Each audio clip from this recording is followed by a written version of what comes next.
So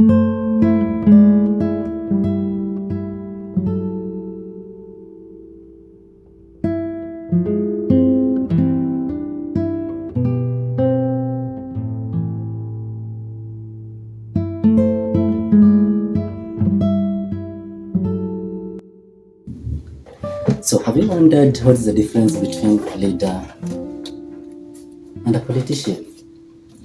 So today I want to take you through what being a leader is and what a politician is. So remember, we are on an election season. So we need to be very, very careful on who the people that we elect as leaders. Being a leader is different from being a politician, and from the events that have been going on in Kenya and throughout our country, we can actually distinguish between who is a leader and who is a politician. We can say that maybe we can compare a politician and a leader, that it's very, very difficult to have a great leader in the same politician. So I want to take you through 10 good differences of being a leader and being a politician.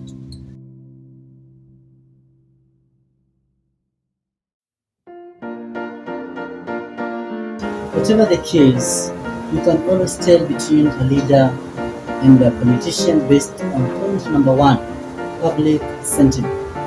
When we say public sentiment, we say that a politician will always weigh their options based on public sentiment. So they will observe first, what are the public saying, what are their trends, what are the patterns, what expectations does the public have. We always tend to weigh politicians based on their wealth, based on their power, based on their brevity. This is very wrong. It is misplaced. People should start looking at people to elect not based on what they have, not based on their pockets, not based on their popularity, but it should be based on what principles and values does a person hold. These principles and values, they are very important when it comes to leading people or holding electoral positions. When we say that being a leader is about principles and values, what I'm trying to imply here is the fact that great leaders do not follow public opinion. They usually go for electoral positions with a conviction and an internal call that they want to be of service to people. They want to serve people. They want to solve people's problems, not enrich their wealth, their pockets, not to gain power. So that is point number 1. The second category, or the second distinction between a politician and a leader, is on how they categorize people.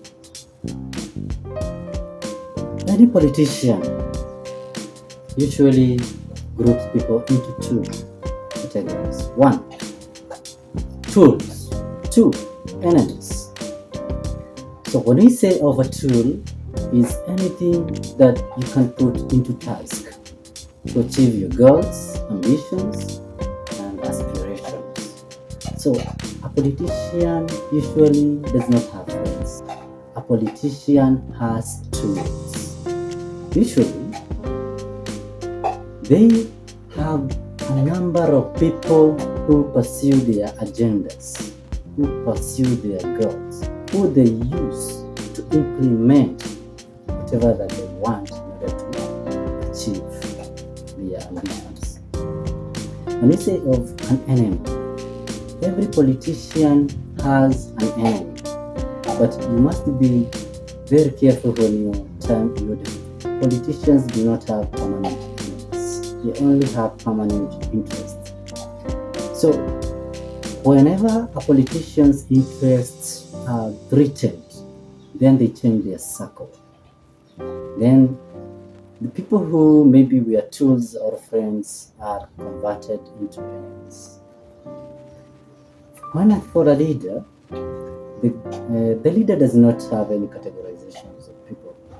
Any leader considers everyone, bad or good, as a partner. Because, after all, the ultimate goal is to transform the lives of everyone.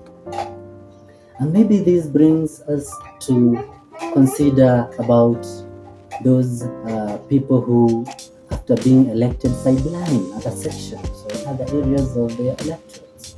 Maybe based on the fact that this section gave me more votes, the other section did not give me more votes, this section gave me nothing, so I'll not give them development, or I'll not go and perform in that section, in the area, which is very, very bad.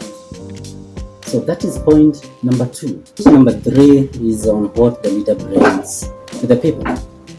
So a leader usually empowers his people. So when they are given funds, maybe by the county government, the national government, they strive to ensure that those funds reach the people. They tend to bring those people, they tend to give these people the ability to grow, the ability to be independent, the ability to produce for themselves and not always depend on the politicians for handouts.